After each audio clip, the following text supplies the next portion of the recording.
তো hello everyone, তো আজকে দেখো আমি তোমাদের সঙ্গে শেয়ার করছি রাজা রামমোহন রায়ের বসতবাটি।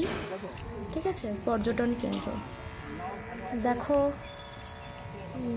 ভিডিও কোয়ালিটি খুব একটা ভালো আসেনি, বাট যতটা পারলাম তুলে ধরার চেষ্টা করেছি।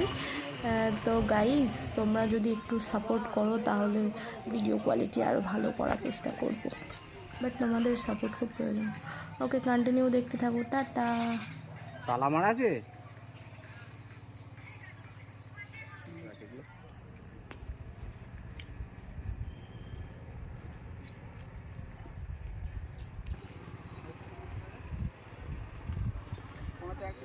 এক বস্তা ফটো লেগেছে।